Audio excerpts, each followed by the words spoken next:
Hello friends, welcome to beginner TNPSC. So இன்னைக்கு இந்த வீடியோவில் எதை பற்றி பார்க்க போகிறோம் அப்படின்னு கேட்டிங்கன்னா, எஜுகேஷன் அண்ட் ஹெல்த் சிஸ்டம்ஸ் இன் தமிழ்நாடு அப்படிங்கிற டாபிக் தான் பார்க்க போகிறோம். இந்தியன் எக்கனாமிலேருந்து அது எதில் கவர் ஆகுதுன்னு பார்த்தீங்கன்னா, 10th ஸ்டாண்டர்டில் இருக்கிற unit 3 food security and nutrition அப்படிங்கிற லெசனில் கவர் ஆகுது. ஆல்ரெடி இப்போது நம்ம 10th புக் கவர் பண்ணிட்டு இருக்கனால ஃபர்ஸ்ட் லெசன் முடிச்சிருப்போம், நேச்சர் ஆஃப் இந்தியன் எக்கனாமி. அது பிளேலிஸ்ட்டாகவும் கொடுத்துருந்துருப்பேன். அதையும் போய் பாருங்கள். அதே மாதிரி நம்மளோட டார்கெட் பார்த்திங்கன்னா 5 மந்த்ஸுக்குள்ளே நம்மளோட ஜிகே டாபிக்ஸ் ஃபுல்லாக கவர் பண்ணுறது தான். ப்ளஸ் சைட் பை சைடும் இப்போ தமிழ் கிளாஸஸ் போயிட்டுருக்கு. ஆல்ரெடி இந்த 3 இதை நான் கொடுத்துருந்துருப்பேன். கண்டினியூஸாக தமிழ் கிளாஸும் போகும். ப்ளஸ் இப்போ 10th book polity and then history INM முடிச்சிருக்கோம். நெக்ஸ்ட் 11th 12th புக் தான் போக போகிறோம். அதையும் சைட் பை சைட் கவர் பண்ணுவோம். இப்போது இந்தியன் எக்கனாமி 10th கவர் பண்ணிகிட்ருக்கோம். இன்னும் 10th 2 லெசன் தான் இருக்குது இந்தியன் எக்கனாமி பொறுத்த வரைக்கும். அதை கவர் பண்ணோம் அப்படின்னா 10th புக் ஃபுல்லாகவே ஓவர் ஆகிடும். அதுலேருந்து என்ன கொஷின் கேட்டாலும் நம்மளால் ஆன்சர் பண்ண முடியும் கண்டிப்பாக. நம்மளால் கண்டிப்பாக முடியும். கான்ஃபிடென்ட்டாக நம்ம படிக்கலாம். ஓகே, வாங்க வீடியோக்குள்ளே போகலாம். Food security and nutrition. அதுக்கு முன்னாடி என்னோட வீடியோ பார்த்துட்ருக்கீங்க அப்படின்னா கீழே மறக்காமல் சப்ஸ்கிரைப் பண்ணிடுங்க. அண்ட் எனக்கு சப்ஸ்கிரைப் பண்ணவங்களுக்கு ரொம்ப ரொம்ப தேங்க்ஸ். ஓகே, இப்போ வீடியோக்குள்ளே போகலாம். Food security and nutrition. Introduction. Food is defined as any substance that people eat and drink to maintain life and growth. ஒரு ஃபுட்டு அப்படிங்கிறது ஒரு அத்தியாவசியமான ஒரு பொருள் அப்படிங்கிறது. பீப்புள் அப்படின்னா தான் அவங்களோட லைஃபு, அவங்களோட க்ரோத் எல்லாமே அதில் தான் இருக்குது. ஹெல்த் இஸ் வெல்த் அப்படின்னு சொல்கிற மாதிரி ஹெல்த்துக்கு ரொம்பவே முக்கியமானது பார்த்திங்கன்னா இந்த ஃபுட்டு அப்படிங்கிறது. அதில் food security would denote a persons ability to eat enough, stay active and lead a healthy life. Food security அப்படிங்கிறது எதை சொல்லுது அப்படின்னா, ஒரு பர்சன் நல்லா சாப்பிட்றாங்க, அந்த சாப்பிட்றதுனால எனர்ஜி கிடச்சி ஆக்டிவாக இருக்காங்க, ஒரு ஹெல்த்தியான லைஃப் ஸ்டைலை வாழ்ந்துட்டு இருக்காங்க அப்படிங்கிறது தான் ஃபுட் செக்யூரிட்டி அப்படின்னு சொல்கிறாங்க. ஓகே, ஃபுட் செக்யூரிட்டி அப்படிங்கிறது தான் topic. The united nations food and agriculture organisation defines food security as follows. இந்த திக் ரெட் கலரில் ஹைலைட் பண்ணியிருக்கிறது பார்த்தீங்கன்னா இம்பார்ட்டண்ட்டான பாயிண்ட்ஸ். அதுவும் இதில் ஏன் இங்கே அன்லைன் பண்ணியிருக்கேன் ப்ளூ கலரில் அப்படின்னு கேட்டிங்கன்னா, FAO அப்படிங்கிறதுக்கு அப்ரிவியேஷன்ஸ். இப்போ மோஸ்ட்டாக அப்ரிவியேஷன்ஸ் சம்மந்தமாகவும் கொஷின்ஸ் கேட்குறாங்க இல்லையா? அப்போ நம்மளுக்கு அப்ரிவியேஷன்ஸ் மட்டும் வேணும் அப்படின்னா ப்ளூ கலரில் இருக்கிறது அன்லைன் பண்ணியிருக்கிறத மட்டும் பார்த்தா போதும். எனக்கு தனியாக அப்ரிவியேஷன் நான் படிக்கணும் அப்படின்னா ப்ளூ கலரில் இருக்கிறத மட்டும் நான் பார்த்துக்குவேன். அதுக்கு தான் ப்ளூ கலரில் ஹைலைட் பண்ணியிருக்கேன். அப்போ FAOனா food and agriculture organisation. United nation food செக்யூரிட்டியை இப்படி டிஃபைன் பண்ணுது. இந்த வயலட் கலரில் ஹைலைட் பண்ணியிருக்கிறது பார்த்தீங்கன்னா கோட்ஸ். அப்போ இதை யார் சொன்னா அப்படின்னு கேட்டால் United nations food and agriculture organisation அப்படின்னு நமக்கு சொல்லணும். அதுக்காக நான் அதை தனியாக எடுத்து படிக்கணும் அப்படிங்கிறதுக்காக வயலட் கலரில் ஹைலைட் பண்ணியிருக்கேன். Food security exists when all people at all times have physical, socio and economic access to sufficient, safe and nutritious food, which meets their dietary needs and food preferences for an active and healthy life. Food and agriculture FAO united நேஷன்ஸோடது food செக்யூரிட்டினா என்ன சொல்லுது அப்படின்னு கேட்டால், எல்லா பீப்புளும் எல்லா விதமான சமயத்திலும் ஒரு ஃபிசிக்கலாக, சோஷியல், எக்கனாமிக்கலாக என்னவாகணும், நியூட்ரிஷியஸ் ஃபுட் அவங்களோட டயட்ரிக்காகட்டும், இல்லை அவங்களோட ஹெல்த்தி லைஃப் ஸ்டைலை மெயின்டைன் பண்ணுறதுக்காகட்டும், அவங்க ஆக்டிவாக இருக்கிறதுக்காகட்டும் இந்த ஃபுட் செக்யூரிட்டி அப்படிங்கிறது ரொம்பவே இம்பார்ட்டண்ட் அப்படின்னு சொல்கிறாங்க. While this comprehensive definition highlights the need for food to be nutritious, in addition to that, there are certain other aspects that are required to achieve nutrition security. இப்போ இந்த சாதாரணமாக nutrition மட்டும் இருந்தால் போதுமா ஃபுட்டில், அதுவே போதுமானதா அப்படின்னு கேட்டால், ஒரு நல்ல லைஃப் ஸ்டைல் வாழ்கிறதுக்கு அப்படின்னு கேட்டால் கிடையாது. அது இல்லாமல் இன்னும் எக்ஸ்ட்ரா வேரியஸ் ஃபேக்டர்ஸ் இருக்குது அப்படின்னு சொல்கிறாங்க. According to eminent agricultural scientist doctor MS Swaminathan, nutrition security is MS Swaminathan அவர்கள் என்ன சொல்லியிருக்காங்க அப்படின்னா, physical, economic and social access to a balanced diet, safe drinking water, environmental hygiene, primary health care and primary education. இதெல்லாம் சேர்ந்தாதான் ஒரு நியூட்ரிஷியஸான healthy life ஸ்டைலை நம்மளால் வாழ முடியும். ஜஸ்ட் நியூட்ரிஷியஸ் ஃபுட்டு மட்டும் அதில் ஒரு பாட்டு ப்ளே பண்ணாது அப்படின்னு சொல்கிறாரு. நியூட்ரிஷியஸ் ஃபுட்டும் வேணும், நல்ல சுத்தமான குடிநீர் கிடைக்கணும், என்விரான்மெண்ட்டை சுற்றி எப்பயுமே ஹைஜீனாக இருக்கணும், நம்மளோட ஹெல்த்தை நம்ம டேக் கேர் பண்ணிக்கணும், அது இல்லாமல் ஒருத்தருக்கு ப்ரைமரியான எஜுகேஷன் வந்துட்டு கிடைக்கணும். இதெல்லாம் சேர்ந்தது தான் ஒரு நியூட்ரிஷியஸான ஒரு நியூட்ரிஷன் செக்யூரிட்டி அப்படின்னு சொல்லி சொல்கிறாரு யார்? எம்.எஸ். சுவாமிநாதன் அவர்கள். Okay, next basic components of food and nutrition security. அதில் 3 பேசிக் காம்போனன்ட்ஸ் இருக்குது. ஃபஸ்ட்டு என்ன பார்த்தீங்கன்னா அவைலபிலிட்டி ஆஃப் ஃபுட்டு. ஸோ நம்மளுக்கு ஃபுட்டு வந்து தேவைப்படும் போது அது நம்மளுக்கு ஃபஸ்ட்டு அவைலபிளாக இருக்கணும். அது ஒரு ஸ்டாக்ல இருந்துகிட்டே இருக்கணும். It may be imported or exported, but it should be available to all kind of people. Okay, next access to food. என்னென்னா ஒருத்தவங்களுக்கு அந்த ஃபுட்டு ஸ்டாக்ல இருந்தாலுமே அதை வாங்கக்கூடிய சக்தி வந்து அவங்கக்கிட்ட இருக்கணும். அதுக்கு தகுந்த மாதிரி அவங்களோட ஏர்னிங்ஸ் வந்துட்டு இருக்கணும். அந்த ஏர்னிங்ஸ் இம்ப்ரூவ் பண்ணால் என்ன பண்ணணும்? அவங்களுக்கு எம்ப்ளாய்மெண்ட் கேப்பபிலிட்டிஸ் அதிகமாக இருக்கணும். ஸோ அப்படி இருந்தால் மட்டும்தான் அந்த ஃபுட்டை வந்துட்டு அவங்களால ஆக்சஸ் பண்ண முடியும். நெக்ஸ்ட்டு பார்த்தீங்கன்னா அப்சார்ப்ஷன். ஆக்சஸ் பண்ணி அதுக்கப்புறம் என்ன பண்ணுறோம்? நம்ம அந்த ஃபுட்டை வந்து எடுக்கிறோம், டேக் பண்ணிக்கிறோம். எடுத்துட்டா அதில் நம்மளுக்கு பயாலஜிக்கல் ரியாக்ஷன்ஸ் எல்லாமே நடக்குது. ஸோ அதெல்லாமே வந்துட்டு அப்சார்ப்ஷன் அப்படின்னு சொல்லி நம்ம சொல்கிறோம். ஸோ இதுதான் 3 பேசிக் components of food and nutrition security. Okay, that is availability, access and absorption. Next, availability and access to food grains. Thus food security for people in a country is not only dependent on the quantum of food available but also on the ability of people to purchase or access food. So என்ன சொல்கிறாங்க அப்படின்னா food security அப்படிங்கிறது food அவைலபிளாக நம்மளுக்கு ஸ்டாக்ல இருந்தால் மட்டும் பத்தாது, அதை வாங்குறதுக்கான பர்ச்சேசிங் பவர் வந்துட்டு பீப்புள் கிட்ட இருக்கணும். and to stay in appropriate healthy environment. Just as other developmental issues, food security of people is also related to a country's overall development process. So எல்லா ஃபேக்டர்ஸும் கன்சிடர் பண்ணுற மாதிரி ஃபுட் செக்யூரிட்டியும் ஒரு மேஜரான issue தான். அதுவும் வந்து நம்மளோட இந்தியா வந்து டெவலப் பண்ணுறதுக்கு ரொம்பவே ஹெல்ப்ஃபுல்லாக இருக்குது அப்படின்னு சொல்கிறாங்க. So after independence India choose to adopt a planned developmental model. So food செக்யூரிட்டிக்காக இண்டிபெண்டன்ஸ்க்கு அப்புறம் இந்தியா வந்து பிளான்டு டெவலப்மெண்டல் மாடல் அப்படிங்கிறத அந்த அப்ரோச் வந்து இது பண்ண ஆரம்பித்தாங்க. After and initial focus on agriculture, industrialisation was given priority. So என்னாச்சு அப்படின்னா நம்ம ஃபஸ்ட்டு அக்ரிகல்ச்சரில் தான் ஃபோக்கஸ் பண்ணோம். அதுக்கப்புறம் அக்ரிகல்ச்சருக்கு அடுத்தது இண்டஸ்ட்ரியலைசேஷன்லேயும் ஃபோக்கஸ் பண்ண ஆரம்பிச்சிட்டோம். எதுக்குங்கிறத நம்ம அடுத்தடுத்து பார்க்க போகிறோம். So, the recurrent drops experienced by India pushed her to be dependent on imports of food grains. என்னாச்சு, ரொம்ப வறட்சி ஏற்பட ஆரம்பிச்சிருச்சு இந்தியாவில். அந்த சமயத்தில் வந்து நம்ம ஃபுட்டை வந்துட்டு இறக்குமதி பண்ணுற மாதிரி தான் மற்ற நாடுகள் கிட்டேருந்து நம்ம வாங்குற மாதிரி தான் அந்த சுச்சுவேஷன் அப்படிங்கிறது இருந்துச்சு. However, the available foreign exchange reserve could not permit open market purchases and import of grains. ஆனால் என்ன ஆகுது அப்படின்னா ஃபாரின் எக்ஸ்சேஞ்ச் இதில் வந்துட்டு ஓப்பன் மார்க்கெட் பர்ச்சேஸ் வந்துட்டு நம்மளால் பண்ண முடியல. So India had to plead for food grains from richer countries at concessional rates. So அதிகமான விலையில் ஒரு ரிச்சான கண்ட்ரியில் போயிட்டு நம்ம ஃபுட்டெல்லாம் வந்து இம்போர்ட் பண்ணுற மாதிரி நிலைமை வந்து இந்தியாவுக்கு ஏற்பட்டுச்சு. United States of America extended assistance through its public law 480 scheme to India during early 1960s. So early 1960ஸில் நம்மளுக்கு இந்தியாவுக்குன்னு ஒரு ஸ்கீம் கொண்டு வந்து பப்ளிக் லா 480 அப்படிங்கிறத யுனைடெட் நேஷன்ஸ் கொண்டு வந்து நம்மளுக்கு அதுலேருந்து ஃபுட் கிரெயின்ஸ்லாம் வந்து கொடுக்க ஆரம்பித்தாங்க. A growing country with a massive population was perceived to be a potential candidate for revolution. So என்ன ஆகுது, இந்த மாதிரி பர்ச்சேஸ் பண்ணிகிட்டு இருக்கோமா, அது இல்லாமல் இன்னொரு பக்கம் பார்த்திங்கன்னா நம்மளோட பாப்புலேஷனும் ஏறிட்டே போகுது நம்மளோட கண்ட்ரியில். ஸோ அப்போ என்ன ஆகுது, ஃபுட்டுக்கு வந்து ரொம்ப பற்றாக்குறை ஏற்படுது. அந்த பற்றாக்குறை ஏற்படும் போது தான் ஸோ ஒரு ரெவல்யூஷன் வந்துட்டு ஃபுட்டில் ஒரு ரெவல்யூஷன் இது பண்ணணும் அப்படின்னு சொல்லி வர ஆரம்பிக்குது.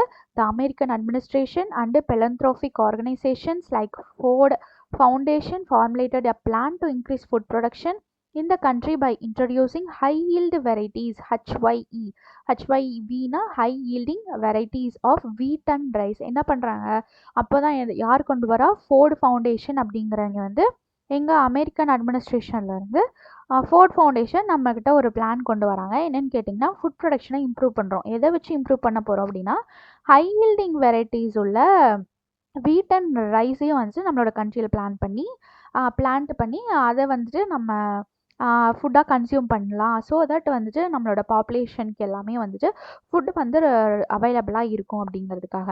This program was implemented in select districts where irrigation was assured.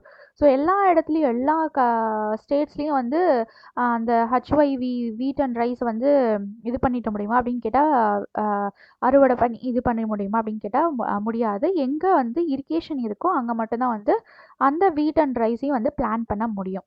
So the results were promising and the program was extended to cover a larger number of districts. So அப்படி இருந்தாலுமே கொஞ்ச நாளில் வந்துட்டு நெக்ஸ்ட் அது இப்போ இரிகேஷன் சைடில் success ஆனதுக்கப்புறம் next கொஞ்சமாக ஏரியாஸில் எல்லாமே எக்ஸ்டெண்ட் ஆக ஆரம்பிச்சுது பிளான்டேஷன் வந்துட்டு. Thus, Green Revolution was born in the country, paving way for self-sufficient. So green revolution அப்படிங்கிற ஒன்று வந்தனால தான் நம்மளோட பாப்புலேஷனுக்கு இப்போ ஓரளவுக்கு ஃபுட்டு வந்துட்டு கிடச்சிட்ருக்கு அப்படின்னு சொல்கிறாங்க. ஸோ செல்ஃப் சஃபிஷியன்ட் ஆகிட்டோம் ஃபுட்டில். So food grain production. So food grain ப்ரொடக்ஷனில் நம்ம செல்ஃப் சஃபிஷியன்ட் ஆகிட்டோம். ஸோ நம்மளுக்கான தேவைகளை நம்மளே வந்துட்டு பிளான்ட் பண்ணி எடுத்துக்கிறோம். Increased food grain production was made possible by an increased area cultivated with HYV of rice and wheat, as also an increase in the yield of these major cereal crops.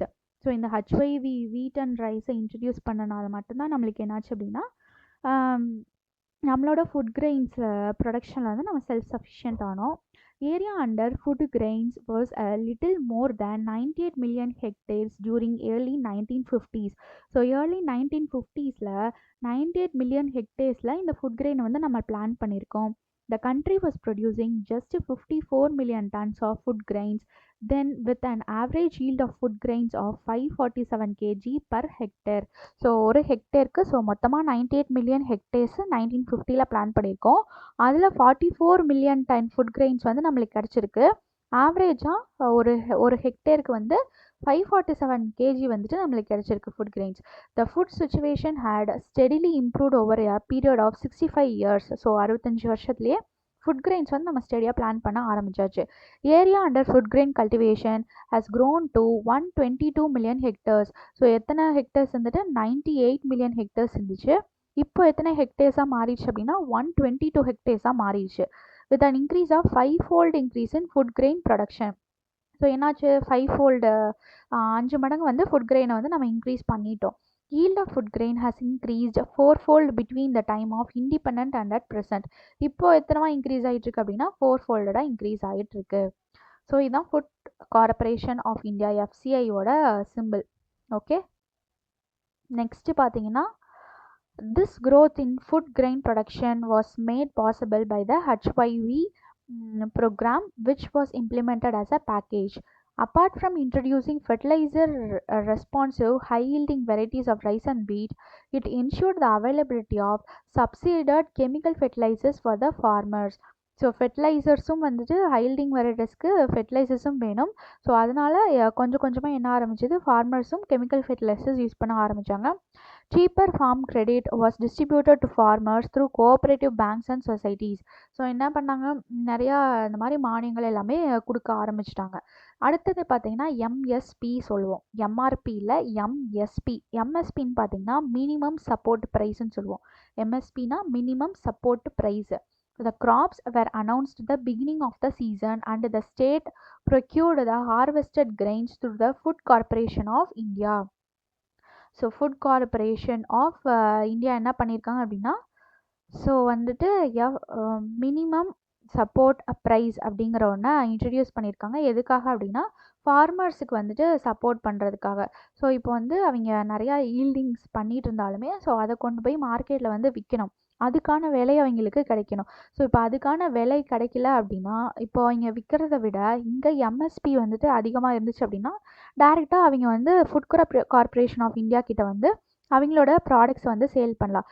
இல்லை எனக்கு MSPயை விட நான் அவர் கொண்டு போய் ஒரு மார்க்கெட்டில் விற்கும்போது MSPயை விட அதிகமான விலை வருது அப்படின்னா அவர் அங்கேயே கூட மார்க்கெட்டில் அவருக்கு ஏற்ற மார்க்கெட்லேயே அவரால் விற்க முடியும். ஸோ MSP அப்படிங்கிறது மெயினாக ஃபார்மர்ஸ்க்கு சப்போர்ட் பண்ணுறதுக்காக கொண்டு வந்தது தான். ஓகே, யார்கிட்ட ஃபார்மர்ஸ் விற்பாங்கன்னா விற்பாங்க அவங்களோட ப்ராடக்ட்ஸ் அப்படின்னு கேட்டால் ஃபுட் கார்பரேஷன் ஆஃப் இந்தியா கிட்ட, எஃப்சிஐ கிட்ட வந்துட்டு கொடுத்துருவாங்க. Okay, the FCI had built huge storage godowns and built buffer stocks of food grains during the harvest season to be distributed all through the year. So என்ன பண்ணுவாங்க அப்படின்னா, FCI கிட்ட வந்துட்டு ஒரு பெரிய குடவுன்ஸ் இருக்கும் நிறையா. அங்கே என்ன பண்ணுவாங்க, ஃபார்மர்ஸ் கொண்டு வந்த ஃபுட் கிரெயின்ஸ் எல்லாத்தையும் அடுக்கி வச்சுருவாங்க. ஸோ ஹார்வெஸ்ட் சீசனில் அதுக்கப்புறம் அந்த இயர் ஃபுல்லாகவே அதை எடுத்து யூஸ் பண்ணிக்குவாங்க. The rapid increase in food grain production was accomplished by appropriate technological interventions in the dairy, poultry and fishery sectors. So இப்போ ஃபுட்டு வந்துட்டு கொஞ்சம் கொஞ்சமாக கிரெயின்ஸ் எல்லாமே வளர ஆரம்பிக்கிற சமயத்தில் நம்மளுக்கு டெய்ரி ப்ராடக்ட்ஸ் ஆகட்டும், ஸோ பவுல்ட்ரி ஆகட்டும், நெக்ஸ்ட்டு ஃபிஷரி செக்டார்ஸ் ஆகட்டும், இது எல்லாத்துலேயுமே ரேப்பிடான சேஞ்சஸ் வந்து வருது. அஸ் அ ரிசல்ட் என்ன ஆகுது அப்படின்னு கேட்டால், ஸோ மில்க் ப்ரொடக்ஷன் இந்த country witnessed and eight fold increase. So 8 மடங்கு வந்து மில்க் ப்ரொடக்ஷன் இன்க்ரீஸ் ஆகுது. எக்கு ப்ரொடக்ஷன் வந்து 40 ஃபோல்டு இன்க்ரீஸ் ஆகுது. ஃப்ரெஷ் ப்ரொடக்ஷன் வந்துட்டு 13 ஃபோல்டு வந்து இன்க்ரீஸ் ஆகுது. ஸோ எதுக்கப்புறம் அப்படின்னா, இண்டிபெண்டன்ஸ் டைம்லையும் mid 2000ஸ்லையும். However, India could not succeed in attaining self-sufficiency in the production of pulses and oil seeds. So இந்த வீட் அண்ட் ரைஸில் HYVல வந்து நம்ம வந்து செல்ஃப் சஃபிஷியன்ட் ஆனாலுமே இன்னும் ஆயில் சீட்ஸ்லேயும் பல்சஸ்லேயும் இன்னும் நம்ம செல்ஃப் சஃபிஷியன்ட் ஆகவே கிடையாது. Therefore, India depends on imports to meet the requirement of the people. So அப்போ ஆயில் சீட்ஸோ பல்சஸோ நமக்கு வேணும் அப்படிங்கிறப்போ நம்ம இம்போர்ட் வெளியேருந்து இறக்குமதி தான் நம்மளால் பண்ண முடியுது. ஸோ மினிமம் சப்போர்ட் ப்ரைஸ் நான் ஆல்ரெடி சொன்ன மாதிரி தான். ஸோ மினிமம் சப்போர்ட் ப்ரைஸ் அப்படிங்கிறது ஒரு price fixed by an expert group for a particular crop. So MSP அப்படிங்கிறது ஒரு ஸ்பெசிஃபிக்கான ப்ரைஸ். இந்த ப்ராடக்ட்டுக்கு இவ்வளோ ப்ரைஸ் அப்படின்னு ஃபிக்ஸ் பண்ணி வச்சுருப்பாங்க எக்ஸ்பர்ட் குரூப் எல்லோரும் சேர்ந்து. அதுக்கு தகுந்த மாதிரி என்ன பண்ணுவாங்க, by considering various costs involve in cultivation of that crop. After announcing the MSP, the state will open procurement centers in places where these crops are widely grown. So எங்கே வந்து அந்த கிராப்ஸ் இப்போ ரைஸை வந்து அதிகமாக அந்த இடத்துல க்ரோ பண்ணுறாங்க அப்படின்னா அங்கே ரைஸ் குடவுன்ஸ் வந்து விற்கிறது வச்சு அங்கே வந்துட்டு எம்எஸ்பியை வந்து இன்ட்ரடியூஸ் பண்ணுறது அந்த மாதிரி பண்ணிட்டு இருந்தாங்க. However, the farmers are free to sell in the open market. So open மார்க்கெட்லேயும் அவங்களோட ப்ராடக்ட்ஸை செல் பண்ணலாம். எப்போ அப்படின்னா இந்த எம்எஸ்பி ரேட்டை விட அங்கே விலை வந்து அதிகமாக போகும்போது. So if they get a better price for their crop produce. On the other hand, if the open market price is lower than the MSP, the farmers would get an assured price, the MSP, by selling their produce to the FCI. என்ன ஆகுது, இப்போது open மார்க்கெட்டில் வந்து price கம்மியாக இருந்தால் இங்கே MSP அதிகமாக இருந்துச்சுன்னா எஃப்சிஐ கிட்ட அவங்களோட ப்ராடக்ட்ஸ் கொடுத்து பணம் வாங்கிக்கலாம். ஸோ ஃபார்மர்ஸ்க்கு. ஸோ எம்எஸ்பி அப்படிங்கிறது ஃபார்மர்ஸ்க்கு ரொம்பவே பெனிஃபிஷியரியான ஒரு இது. நெக்ஸ்ட்டு பப்ளிக் டிஸ்ட்ரிபியூஷன் சிஸ்டம், பிடிஎஸ்ன்னு சொல்லுவோம். ஸோ மானிய விலை மானிய விலை கடைன்னு சொல்லுவோம் இல்லையா, ஸோ அதான் பப்ளிக் டிஸ்ட்ரிபியூஷன் சிஸ்டம் அப்படின்னு சொல்கிறோம். BDS. Tamil Nadu has adopted an universal PDS. The rest of the states in India has a targeted PDS. அது என்ன universal PDS, targeted PDS? Tamil Nadu மட்டும்தான் அடாப்டட் யூனிவர்சல் பிடிஎஸ், மீது எல்லாமே டார்கெட்டட் பிடிஎஸ். யூனிவர்சல் பிடிஎஸ் அப்படின்னா all the family ration card holders are entitled to the supplies from PDS. So ration card இருந்துச்சு அப்படின்னா எல்லாருமே வந்துட்டு போய் வாங்கலாம் அப்படிங்கிறது. டார்கெட்டட் பிடிஎஸ் பார்த்தீங்கன்னா ஒரு பர்டிகுலர் க்ரைட்டீரியா வச்சுருப்பாங்க. அந்த க்ரைட்டீரியாக்குள்ளே வரவங்களுக்கு மட்டும்தான் வந்துட்டு பொருட்கள் எல்லாமே வழங்குவாங்க. இந்த targeted PDS, the beneficiaries are identified based on certain criteria and given their entitles leaving out of the rest. மற்றவங்க எல்லாத்துக்கும் வந்து நாங்கள் பிடிஎஸ் சிஸ்டம் மூலயமா எந்த ஒரு பொருளையும் வாங்க முடியாது. Both the union and the state governments subsidized the supplies distributed through PDS. So என்ன பண்ணுறாங்க, ஸ்டேட் கவர்மெண்ட்டும் இதுக்கு சப்போர்ட் பண்ணுறாங்க, ப்ளஸ் சென்ட்ரல் கவர்மெண்ட்டும் இதுக்கு சப்போர்ட் பண்ணி ஹெல்ப் பண்ணுறாங்க. The level and quantum of subsidy also varies across states. So ஒரு கொடுக்குற எல்லா பொருளுக்குமே வந்து விலை நிர்ணயம் இது எல்லாமே வந்துட்டு அந்தந்த ஸ்டேட்ஸை பொறுத்தது தான் இருக்குது. எல்லாத்துக்குமே ஒரே லெவல் ஆஃப் சப்சிடிஸ் வந்து போகிறது கிடையாது. நெக்ஸ்ட்டு சப்சிக்வெண்ட்லி த national food security act. So இந்த லைட் க்ரீன் கலரில் ஹைலைட் பண்ணியிருக்கிறது பார்த்திங்கன்னா ஒரு ஆக்ட் எல்லாமே நான் லைட் க்ரீன் கலரில் ஹைலைட் பண்ணியிருப்பேன். So the national food security act, NFSA. So அன்லைன் பண்ணியிருக்கேன் ப்ளூ கலரில். அப்படின்னா இது வந்து எக்ஸ்பேண்ட் த ஃபாலோயிங் அப்படின்னு அர்த்தம். So national food security act அப்படிங்கிறது எங்கே பாஸ் பண்ணாங்க, இந்தியன் பார்லிமெண்ட்டில் 2013 தான் பாஸ் பண்ணியிருக்காங்க. The NFSA covers 50% of urban households and 75% of rural households. National food security act வந்து 50% சிட்டி சைடில் இருக்கிறவங்களுக்கும் ப்ளஸ் வில்லேஜ் சைடில் இருக்கிற 75% ஹவுஸ் ஹோல்டர்ஸ்க்கும் என்ன பண்ணுறாங்க அப்படின்னா ப்ரையாரிட்டைஸ் பண்ணி அவங்களோட சர்டன் க்ரிட்டீரியாக்குள்ளே இது பண்ணுறாங்க, ப்ரையாரிட்டைஸ் பண்ணி வராங்க. Okay, national food security act in Tamil Nadu. So தமிழ்நாட்டில் எப்போ வந்துச்சுன்னு கேட்டால் 1 நவம்பர் 2016 வந்திருக்கு. Implemented in Tamil Nadu after holding out for 3 years introduce பண்ணப்போ 3 இயர்ஸ் கழிச்சு வந்து இந்த ஸ்கீம் இன்ட்ரடியூஸ் ஆகியிருக்கு. ஓகே, 2013 இங்கே இன்ட்ரடியூஸ் பண்ணாங்கன்னு பார்த்தோமா, ஆனால் தமிழ்நாட்டுக்கு எப்போ வந்திருக்கு 2016. அப்போ 3 இயர்ஸ் கேப் வந்திருக்கு. Next, role of consumer cooperatives in food security. Consumer cooperatives plays an important role in the supply of quality goods at responsible rates to common people. So என்ன சொல்கிறாங்க, கன்சியூமர் கோஆப்ரேட்டிவ் அப்படிங்கிறது ரொம்பவே important role play பண்ணது. எங்கே அப்படின்னு கேட்டிங்கன்னா, குவாலிட்டியான goods வந்துட்டு ஒரு பொதுவான மக்களுக்கும் வந்துட்டு போய் சேரணும் அப்படிங்கிற நோக்கத்தோட இந்த கன்சியூமர் கோஆப்ரேட்டிவ்ஸ் வந்து ரோல் ப்ளே பண்ணுது. There is a 3-tier structure. இத்தனை 3-tier structure of consumer cooperative societies in India. So என்னென்னு பார்த்தீங்கன்னா, primary consumer cooperative societies, central consumer cooperative stores and state level consumer federation அப்படிங்கிறது. So அதில் வந்து 50,000 வில்லேஜஸில் என்ன பண்ணியிருக்காங்க, என்கேஜ் பண்ணி ஒரு ரூரல் சைடில் வந்து நிறையா குட்ஸை வந்து டிஸ்ட்ரிபியூட் பண்ணிட்டு இருக்காங்க. This scheme is playing an important role in food security in India. For example, out of all fair price shops running in Tamil Nadu, around 94% are being run by cooperatives. So fair ப்ரைஸில் நிறையா shops run பண்ணிகிட்டு இருந்தாலுமே 94% வந்து cooperative consumer cooperatives பேஸ்டில் தான் வந்துட்டு என்ன பண்ணிகிட்ருக்காங்க, ஒரு நியாயமான விலையில தான் வந்துட்டு விற்றுட்ருக்காங்க. Next buffer stocks. So, the Food Corporation of India purchases wheat and rice from the farmers in states where there is a surplus production. So என்ன பண்ணுறாங்க, அதில் பார்த்தோம்ல எம்எஸ்பி மூலயமா எஃப்சிஐ வந்துட்டு ஃபார்மர்ஸ் கிட்ட அங்கே போய் அங்கே குடோனு அமைச்சு என்ன பண்ணுறாங்க, ஃபார்மர்ஸ் கிட்ட வந்து அவங்களோட நியூமரஸ் கூட்ஸ் வந்து கலெக்ட் பண்ணியிருக்காங்க அப்படின்னு பார்த்தோமா. The farmers are paid a pre announced price for their crops. அதுதான் மினிமம் சப்போர்ட் ப்ரைஸ். அங்கே சொன்னோம்ல அதே தான் இங்கேயும். The MSP is declared by the government. யார் டிக்ளேர் பண்ணுவான்னு கேட்டால் கவர்மெண்ட் தான் டிக்ளேர் பண்ணுவாங்க. ஒரு வருஷமும் இது டிக்ளேர் பண்ணுவாங்க. எப்போ அப்படின்னா, ஸோ அறுவடை பண்ணுறதுக்கு முன்னாடி வந்துட்டு டிக்ளேர் பண்ணுவாங்க ஒரு வருஷமும். To provide incentives to farmers for raising the production of these crops. The purchased food grains are stored in granaries. Okay. Next பார்த்தீங்கன்னா purchasing power. So purchasing power இவ்வளோ தான் இருக்குது இந்த லெசனில். ஸோ பர்ச்சேசிங் பவர் பார்த்துலாம். So purchasing power is the value of a currency expressed in terms of the amount of goods or services that 1 unit of money can buy. So என்ன சொல்கிறாங்க அப்படின்னா, purchasing பவர்னால் வாங்கிறதுக்கான சக்தி, ஒரு பொருளையோ ஒரு கூட்ஸ் அண்ட் சர்வீஸையோ வாங்கிறதுக்கான சக்தி, அதாவது amount of money to buy that product அப்படிங்கிறது தான் purchasing power. Price increases, purchasing power declines and vice versa. இப்போது ஒரு பொருளோட ஒரு குட்ஸ் அண்ட் சர்வீஸோட பர்ச்சேசிங் ப்ரைஸ் வந்து இன்க்ரீஸ் ஆச்சுன்னா நம்ம அதை போய் வாங்குவோமான்னு கேட்டால் எல்லாருமே வாங்குவோமான்னு கேட்டால் கிடையாது. ஒரு சிலர் வாங்கலாம், பட் ஒரு சிலர் வாங்க மாட்டோம். ஏன்னா அது ப்ரைஸ் அதிகமாக இருக்குது அப்படிங்கிறதுனால. ஸோ அதனால தான் அப்போ ப்ரைஸ் இன்க்ரீஸ் ஆச்சுன்னா நம்மளோட பர்ச்சேசிங் பவர் வந்துட்டு குறையும். இதுவே ப்ரைஸ் வந்துட்டு டிக்ரீஸ் ஆச்சு அப்படின்னா, ஸோ கம்மியான விலையில் கிடைச்சா எல்லாராலையும் அதை போய் ஈஸியாக வாங்க முடியும் இல்லையா. ஸோ அப்போ பர்ச்சேசிங் பவர் வந்துட்டு இன்க்ரீஸ் ஆகும். Factors affecting purchasing power. So over population growth rate இது important. So population growth rate in India எவ்வளோ இருக்குது அப்படின்னா, is high as 1.7 per 1000.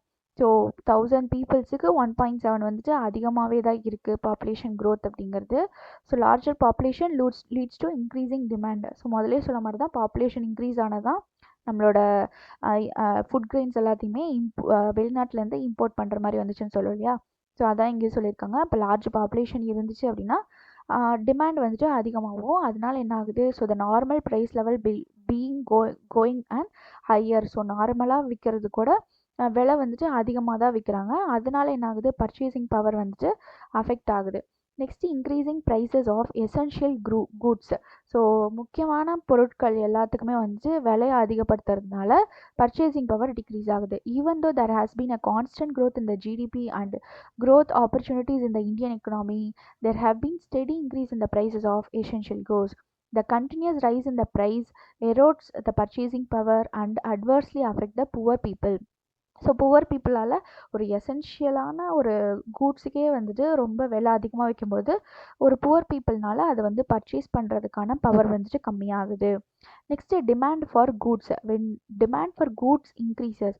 So இப்போ வந்து ஒரு கூட்ஸ் வந்து ஒரு ஒரு அப்பப்போ தான் கிடைக்கும் அப்படிங்கிற மாதிரி ஒரு கூட்ஸுக்கு வந்துட்டு பற்றாக்குறை ஏற்படும் போது அந்த பர்ச்சேசிங் பவர் அஃபெக்ட் ஆகுது. Next price of good affects the value of currency. So இப்போ ப்ரைஸ் வந்து இன்க்ரீஸ் ஆச்சு அப்படின்னா பர்ச்சேசிங் பவர் டிக்ரீஸ் ஆகும். பர்ச்சேசிங் பவர் டிக்ரீஸ் ஆச்சு அப்படின்னா ஃபைனலாக நம்மளோட கரன்சியோட ரேட்டும் வந்துட்டு டிக்ரீஸ் ஆகுது. பர்ச்சேசிங் பவர் டிக்ரீஸ் ஆச்சுன்னா நம்மளோட கரன்சி ரேட்டும் வந்துட்டு டிக்ரீஸ் ஆகுது. Next production and supply of goods. So production and supply of goods decline, the price of goods increases. இப்போ வந்து ஒரு வீட்டு வந்துட்டு விளைவிக்கிறாங்கன்னு பார்க்கலாம். ஒரு வருஷத்தில் ஒரு மாதிரி விளைவிப்பாங்களா. இப்போது ஒரு கூட்ஸ் வந்து ஒரு இயரில் நல்லா விளைவிக்கிறாங்க அப்படின்னா வந்துட்டு ஈஸியாக வந்துட்டு மக்கள்கிட்ட போய் சேரும். அது ஓரளவுக்கு விலையில போகும், மக்களாலேயும் வாங்க முடியும். ஸோ இப்போ திடீர்னு டிராஃப்ட் வருது, ஒரு பஞ்சம் ஏற்படுது அப்படின்னா ரைஸ் அதிகமாக க்ரோ ஆகலை அப்படின்னா நம்மளால் வாங்க முடியுமா? அப்போது அதோட ப்ரைஸ் இன்க்ரீஸ் ஆகும். அப்போது என்ன நம்மளால் பர்ச்சேசிங் பவர் வந்து அதுக்கு வந்து நம்ம அதை போய் வாங்குறதுக்கு வந்து ஹை ப்ரைஸாக இருக்கனால ஒவ்வொருத்தங்களால வாங்க முடியாது. ஸோ பர்ச்சேசிங் பவர் அப்போது அஃபெக்ட் ஆகுது. ஸோ அப்போ production and supply of goods அப்படிங்கிறது ரொம்ப important. Next poverty and inequality. So there exists a huge economic disparity in the Indian economy. The proportion of income and assets owned by top 10% of Indian goes on increasing. என்ன ஆகுதுன்னா டாப்பில் இருக்கவங்க ஒரு 10% இன்னும் extra டாப்பில் தான் போயிட்டுருக்காங்க. But ஆனால் this had lead to an increase in the poverty level in the society. So டாப்பில் இருக்கவங்க இன்க்ரீஸ் ஆகிட்டே தான் இருக்காங்க, இருந்தாலும் புவராக இருக்கவங்க இன்னும் புவராகவே மாறிட்டுருக்காங்க. So generally the purchasing power is affected by poverty and unequal distribution of wealth also. So நம்ம வெல்த்தையும் வந்துட்டு ஈக்குவலாக டிஸ்ட்ரிபியூட் பண்ணாமல் அன்ஈக்குவலாக இருக்கிறதுனால ஸோ பாவர்ட்டியாக இருக்கவங்களால பர்ச்சேசிங் பவர் வந்துட்டு கம்மி ஆகுது அப்படின்னு சொல்லி சொல்கிறாங்க. So these are the reasons for the factors affecting purchasing power. ஓகேவா. நெக்ஸ்ட்டு பார்த்தீங்கன்னா பர்ச்சேசிங் பவர் பேரிட்டி அப்படின்னு சொல்லுவோம். ஸோ PPP அப்படிங்கிறது ஒரு எக்கனாமிக் தியரி தான். அது என்ன பண்ணுது அப்படின்னா so estimates the amount that needs to be adjust to the price of an item. ஒரு ஐட்டமோட ப்ரைஸை எப்படி அட்ஜஸ்ட் பண்ணலாம் அப்படிங்கிறத இந்த பர்ச்சேசிங் பவர் பேரிட்டி சொல்லுது. It can be used to compare countries' income level and other relevant economic data concerning the cost of living or possible rates of inflation and deflation. So பணம் வீக்கம், so price increase ஆகுறது, price degrees ஆகிறது, அப்புறம் வந்து நம்ம ஒருத்தங்க வாழ்கிறதுக்கே எவ்வளோ cost ஆகுது, அந்த மாதிரி நம்மளோட எக்கனாமிக் இன்கம் லெவல் வந்துட்டு நம்மளோட கண்ட்ரியோடது எப்படி இருக்குது அப்படிங்கிறது இது எல்லாத்துலேயும் கருத்தில் எடுத்துக்கொண்டு இந்த இதை வந்து பர்ச்சேசிங் பவர் பேரிட்டி வந்து ப்ரைஸை வந்து நிர்ணயிக்குது. So recently India became the இது ரொம்ப இம்பார்ட்டன்ட் எழுதணும். ஸோ இந்தியா வந்து third largest economy in purchasing power parity. China அப்படிங்கிறது largest economy. Next pushing the USA to the second position. So சைனாங்கிறது ஃபஸ்ட்டு, USAங்கிறது செகண்டு, இந்தியாங்கிறது தேர்ட் லெவலில் இருக்குது. எதுலன்னு கேட்டிங்கன்னா பர்ச்சேசிங் பவர் பேரிட்டியில். ஓகே. ஸோ இந்த சார்ட் பார்த்துக்கோங்க. ஸோ இந்தியா வந்து 11.4 அப்படிங்கிறதுல இது வந்து GDP இன் 2019 இருக்குது. So China next to US, next VR, so India. Okay. So இதோட அந்த பார்ட் 1 வீடியோ ஓவர் ஆகுது. ஸோ பார்ட் 2 வீடியோ வந்துட்டு நெக்ஸ்ட் பார்க்க போகிறோம். ஸோ மறக்காமல் உங்கள் ஃப்ரெண்ட்ஸ் யாராவது படிக்கிறாங்க அப்படின்னா கண்டிப்பாக ஷேர் பண்ணுங்கள். அதே மாதிரி வீடியோ எண்டு வரைக்கும் பாருங்கள். It will be very useful for you. Okay. Thanks for வாட்சிங் த வீடியோ அண்ட் மறக்காமல் சப்ஸ்கிரைப் பண்ணிடுங்க, லைக் பண்ணுங்கள். நான் ஏதாவது சேஞ்ச் பண்ணோம் அப்படின்னா கீழே கமெண்ட் பண்ணிடுங்க. ஓகே. தேங்க்யூ.